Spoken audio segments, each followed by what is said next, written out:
हमारे पास दो ऑप्शन होते हैं, या तो आप इतने अच्छे सेल्समैन बन जाओ या आप कुछ भी बेच सको, या दूसरा आप ऐसा कुछ प्रोडक्ट बनाओ जो कस्टमर की प्रॉब्लम सॉल्व कर दे और वो खुद ही खरीद ले।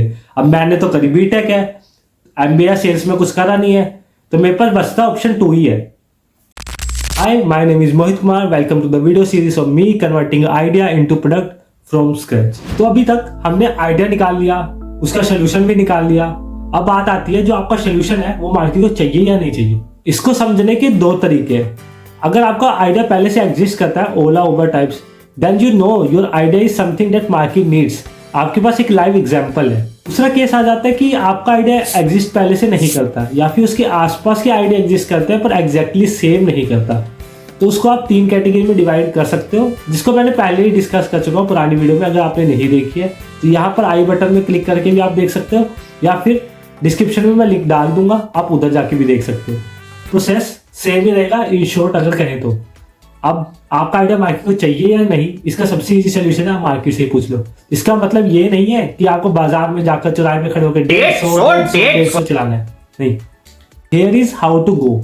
अब दुनिया में इतने सारे लोग हैं, सभी आपके कस्टमर नहीं होने वाले। अगर आप सबको जाके पूछोगे कि आपको मेरा आइडिया कैसा लगा, आप मेरा सोल्यूशन खरीदोगे नहीं खरीदोगे, यूज करोगे नहीं करोगे, फिर तो बन गया आपका आइडिया से प्रोडक्ट बहुत जल्दी। तो मैंने सोचा क्या किया जा सकता है, इतने सारे लोगों से तो पूछ नहीं सकते, तो क्या कर सकते हैं।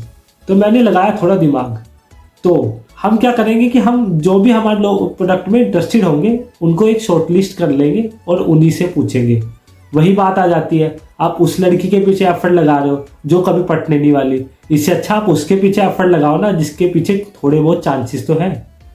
अब हूं ना मैं स्मार्ट, वो भी यही कहती थी। हाँ, तो अब बात आती है कैसे फाइंड आउट करें। और हाँ, मैं लड़की की बात नहीं कर रहा हूँ, पोटेंशियल कस्टमर जिसको हमने शॉर्टलिस्ट करना है उसकी बात कर रहा हूँ। हमको और इजी करने के लिए हम और शॉर्ट डाउन कर सकते हैं। आओ बताता हूँ कैसे।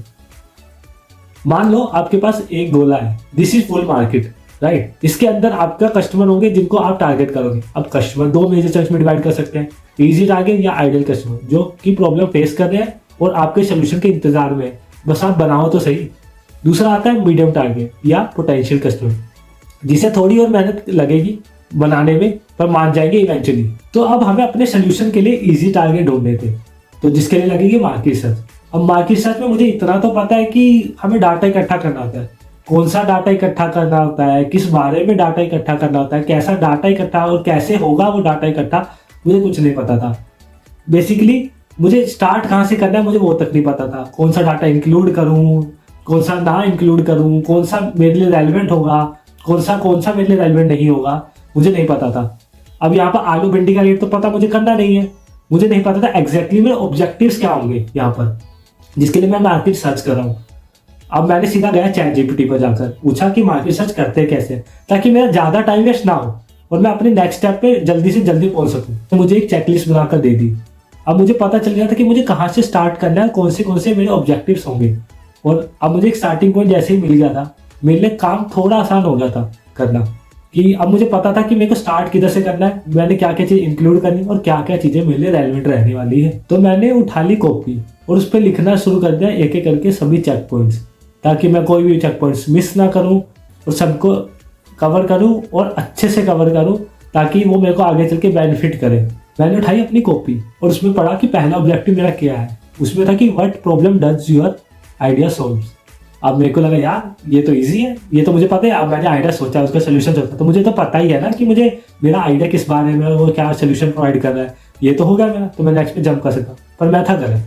अब वो ऐसा क्यों? क्योंकि कई बार क्या होता है कि हम अपने सोल्यूशन को इतना बल्कि कर देते हैं, इतने एक्स्ट्रा फीचर डाल के, जिनकी शायद कस्टमर को उतनी ज़रूरत भी ना हो, जिसके चक्कर में हम मेन जो सोल्यूशन दे रहे हैं, जिस प्रॉब्लम के लिए सोल्यूशन दे रहे हैं, उसको तक कॉम्प्रोमाइज कर देते हैं और अपने रिसोर्सेज उस पर वेस्ट कर देते हैं। वो कहते ही है ना कि a solution that solves a single problem effectively is better than a solution that solves multiple problem partially.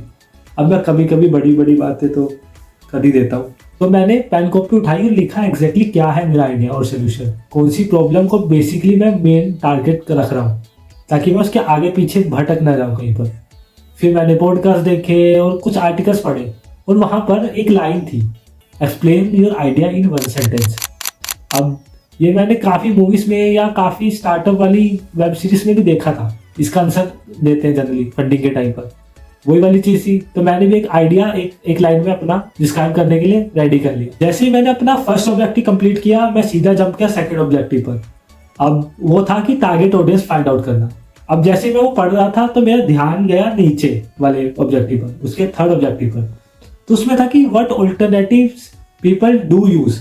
जब मेरे दिमाग चला, थोड़ा दौड़ाया, तो मेरे को दिमाग में आया कि यार अब मेरे जो ऑल्टरनेटिव्स हैं उनकी टारगेट ऑडियंस और मेरी टारगेट ऑडियंस तो सेम होगी, तो क्यों ना वहीं से कॉपी पेस्ट मार लिया जाए, राइट। तो अब दिमाग में आया क्वेश्चन, तो मैंने चैट जीपीटी पे डाल दिया। आदत है यार बचपन से सवाल जवाब करने की, तो भाई मैंने सीधा गया चैट जीपीटी और डाला कि भाई क्या मेरे टारगेट ऑडियंस और उनकी टारगेट ऑडियंस सेम होगी। तो चैट जीपीटी ने आंसर दिया जो कि मेरे लिए भी स्टेज था। उसने कहा नहीं, जरूरी नहीं है, कुछ हैवी सी लैंग्वेज में, पर तुम्हारा भाई तुम्हारे लिए क्लासिक एग्जांपल आया इजी लैंग्वेज में समझाने के लिए। मान लो कि आपके पास 2 गोलगप्पे वाले, एक है जो मिनरल वाटर में गोलगप्पे बनाता है, दूसरा है वो गटर वाले पानी, वो मसालेदार स्पाइसी वाला बनाता है। अब टारगेट ऑडियंस अलग यहीं पर हो जाती है। अब कुछ होंगे जो कि फोकस करेंगे कि यार टेस्ट पे जाना है, जैसे आपके और मेरे जैसे लोग गटर वाला पानी भाई टेस्ट उसी में आता है, वही पियेंगे, उससे उधर ही जाएंगे, वही गोलगप्पे खाएंगे। दूसरे आ जाते हैं मिनरल, जो हेल्थ फोकस ज्यादा है, तो वो मिनरल वाटर के पीछे जाएंगे, वो थोड़ा टेस्ट वेस्ट कॉम्प्रोमाइज कर सकते हैं, तो वो उनकी टारगेट ऑडियंस यहीं पर अलग होगी। सेम प्रोडक्ट, सब कुछ सेम ही है, बट यहाँ पर उन्होंने डिफरेंशिएशन टारगेट ऑडियंस ही बदल दी। अब हो सकता है कि जो मिनरल वाटर वाला है उसको कॉस्टिंग आ रही होगी मिनरल वाटर की ऑफकोर्स, तो उसका प्राइस सेगमेंट भी क्या पता थोड़ा प्रीमियम हो, जो कि हमें 10 के 4 गोलगप्पे मिल रहे हैं, वहां पर हो सकता है कि मिनरल वाटर वाला 10 के 2 ही दे। तो इतना मार्जिन का डिफरेंस हो सकता है। और कुछ लोग मार्जिन देख के जाएंगे, कुछ लोग सिर्फ प्राइस देखेंगे, वो सस्ते वाले खाने के लिए जाएंगे, तो यहाँ प्रोडक्ट का डिफरेंशिएशन हो जाता है। तो कई जगह ये हो सकता है कि जो मिनरल वाटर वाला कोई अच्छी जगह पे कुछ रेस्टोरेंट के अंदर कुछ बना रहा हो, वो चीज़ उसके हाथ में ग्लव्स हो, तो डिफरेंस उसमें आ जाता है। कुछ लोग उसको ज़्यादा प्रेफर करेंगे, हाइजीन है। कुछ लोग जाएंगे भाई वो हाथ जब तक ऐसे ऐसे ऐसे ऐसे ना करे तब तक टेस्ट कैसे आएगा। मिट्टी से जुड़े इंसान को हम चूज करेंगे, राइट। कुछ लोग टेस्ट वाले, मेरे और आपके जैसे, राइट, तो लोग उसमें जाएंगे। तो यहीं पर डिफरेंशिएशन, कितना डिफरेंशिएशन आ जाता है, एक ही प्रोडक्ट का कितने अलग अलग टारगेट ऑडियंस हो सकती है, राइट। तो आपको कौन सा पसंद है इसमें से गोलगप्पे, आप कौन से वाले में जाओगे, कमेंट जरूर करके बताना। तो मेरे इस ऑब्जेक्टिव को कंप्लीट करने के लिए, कॉम्पिटिटर्स ढूंढने, ऑल्टरनेटिव ढूंढने के लिए मैंने क्या किया, एक कॉपी उठाई और मैंने लिस्ट बनाई कि मेरे जो 10 टॉप पे जो भी मुझे अपने कॉम्पिटिटर्स दिखे या ऑल्टरनेटिव्स दिखे, उनकी एक लिस्ट बनाई। अब लिस्ट बनाने के बाद मैंने नेक्स्ट स्टेप क्या किया, उनकी की ऑफरिंग्स, वो मार्केट गैप जो वो कवर नहीं कर पा रहे, वो सब नोट डाउन किया। मैं कुछ के तो मुझे डायरेक्टली मिल गए कि उनकी वेबसाइट पर मिल गए, या उनका मुझे ऑलरेडी पता था तो वो मिल गए। कुछ के मैंने वो अबाउट पे, जो कभी कभी खोलता ही नहीं है कोई, उधर तक जाके पढ़े मैंने। तो मैंने एक लिस्ट बनाई, तो जैसे मुझे एक की डिटेल मिली मैंने कॉपी पेस्ट की, चैट जीपीटी पर डाली और उसका एक फॉर्मेट वे में, क्योंकि मुझे सारे कॉम्पिटिटर को कंपेयर भी करना था लास्ट में, ताकि थोड़ी अंडरस्टैंडिंग मिल जाए कि भाई ये वाला इस प्राइस सेगमेंट में काम कर रहा है, ये वाला ये फीचर देके इस प्राइस पे काम कर रहा है, ताकि मेरे लिए बिजनेस मॉडल बनाना आगे चल के आसान हो सके। अभी मैं बिजनेस मॉडल की तरफ ज़्यादा फोकस नहीं कर रहा हूँ, अभी मेरा मेन फोकस है कि सोल्यूशन बना के प्रोडक्ट का वैलिडेशन चेक करना। तो मैंने लिस्ट बना ली, सारा डाटा चैट जीपीटी को दे दिया, उसने मुझे टेबल दिया, बेसिकली टेबल फॉर्मेट में मैंने सबको कन्वर्ट करवा लिया और आगे चलता हूँ मैं फोर्थ ऑब्जेक्टिव पर। हर ऑब्जेक्टिव का एक ना एक बेनिफिट है ही। जैसे मुझे अपना आइडिया पूरा डिफाइन करना, उसका मुझे क्लियर आइडिया मिल गया ताकि मेरी रिसोर्सेज वेस्ट ना हो। सेकंड, टारगेट ऑडियंस की मुझे टारगेट कौन से करने हैं, उसमें बेनिफिट बने कि मुझे उनको टैकल ना करना पड़े जो मेरे कभी टारगेट ऑडियंस है ही नहीं। मैं उनसे जाके बोलूँ कि भाई तुम मेरा सोल्यूशन ले लो, कैसा लगा, जबकि वो कभी खरीदेंगे नहीं, तो मेरा वहाँ टाइम वेस्ट नहीं होगा।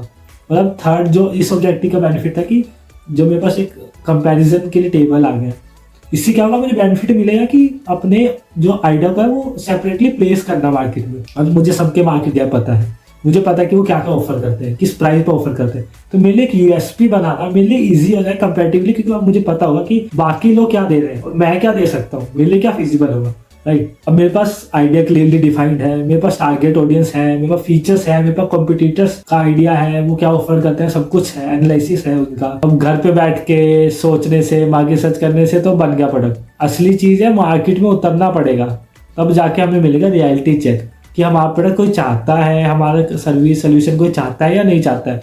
उसके लिए हम करेंगे स्मोक टेस्ट, काफी फेमस टेस्ट है।